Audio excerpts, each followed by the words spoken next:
Take a journey back in time where the roots of Japanese lo-fi music started to take shape. Picture the late 1980s in Japan, a time of cultural evolution and musical innovation. Enter lo-fi or low fidelity, a genre that's far from the polished perfection of mainstream music. This was a sound that embraced imperfections, creating a raw, organic feel that resonated with listeners. Japanese lo-fi was uniquely its own, merging the timeless rhythm of traditional Japanese music with the fresh pulse of modern electronic beats. This fusion formed the backbone of the genre, setting it apart from its counterparts across the globe. The influence of hip-hop cannot be understated. The beats, the rhythm, the flow all seeped into lo-fi, giving it a distinct flavor. Add to this the DIY ethos, the drive to create something out of nothing, and you have the genesis of a musical revolution. The Japanese lo-fi scene was set, ready to evolve and influence the world. As the 90s rolled in, Japanese lo-fi music underwent a fascinating transformation. It was during this era that the genre began to seep from the underground music scene into the mainstream consciousness, shedding its obscurity. The art form was no longer confined to the backrooms of dimly lit bars or the headphones of a select few.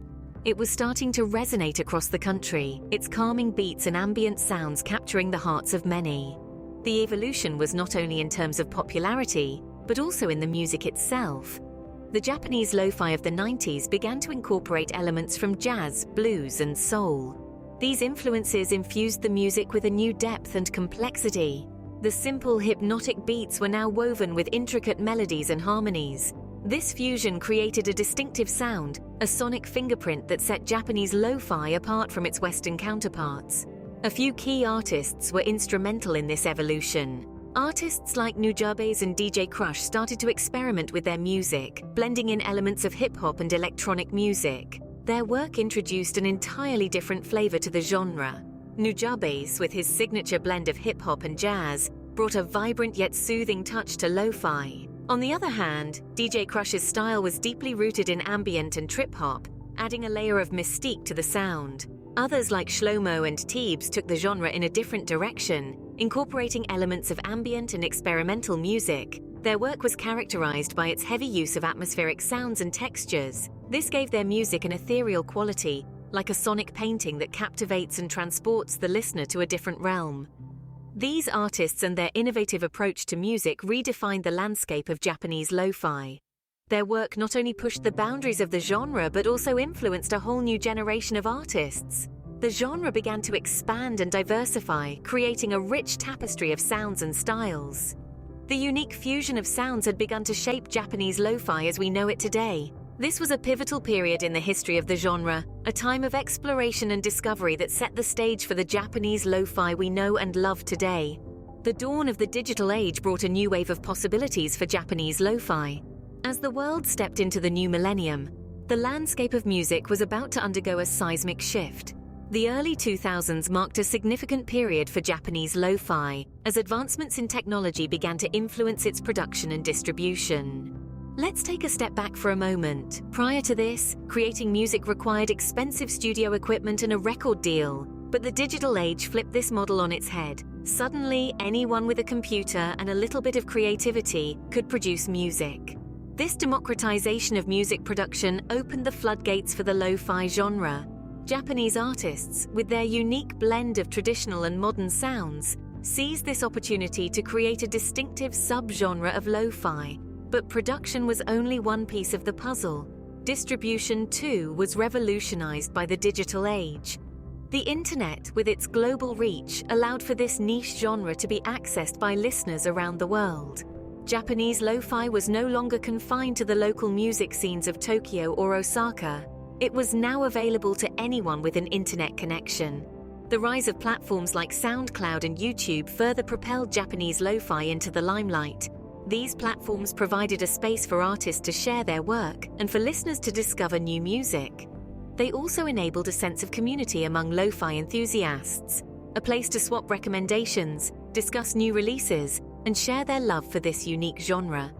In a world where mainstream music often feels overproduced and commercialized, Japanese lo-fi offered an alternative. Its raw, unpolished sound, combined with the accessibility provided by technology, struck a chord with listeners around the world. In essence, technology did not just influence Japanese lo-fi, it reshaped it. It enabled new methods of production, offered new platforms for distribution, and introduced the genre to a global audience. In the present day, Japanese lo-fi has become a worldwide phenomenon. It's not just a genre, it's a mood, a lifestyle. It's the soundtrack to late-night studies, to early morning coffee, to moments of relaxation and introspection. Japanese lo-fi is ubiquitous, permeating every corner of the globe through lo-fi hip-hop radio streams. Names like Nujabes, Kudasai, and Tompa beats are no longer whispered among a niche community, but celebrated by millions. Their beats echo in our headphones, offering solace in a world that often moves too fast. These artists and many more continue to innovate within the genre, infusing traditional Japanese elements with modern beats, creating a sound that's both nostalgic and fresh. It's a sound that transcends borders and language barriers, connecting listeners from Tokyo to Toronto, from Kyoto to New York. From its humble beginnings to its global success, Japanese lo-fi has created a unique rhythm that continues to resonate with listeners worldwide. From its roots in the late 80s to its international acclaim today, Japanese lo-fi has continued to evolve and captivate. We've journeyed through its history, tracing its origins back to the underground music scene of Japan, where it was born out of a desire for a raw, simplistic sound. We watched as it evolved, shaped by the cultural shifts and technological advancements of the time. We've seen how technology, particularly the rise of the internet and digital production tools, has played a pivotal role in its growth, enabling artists to push boundaries and reach wider audiences. And finally, we've explored its current state, where it stands as a globally recognized genre, loved for its calming, nostalgic vibe. As we continue to tune in, Japanese lo-fi will undoubtedly continue to innovate and inspire. Until next time, keep the beats flowing and the rhythm going.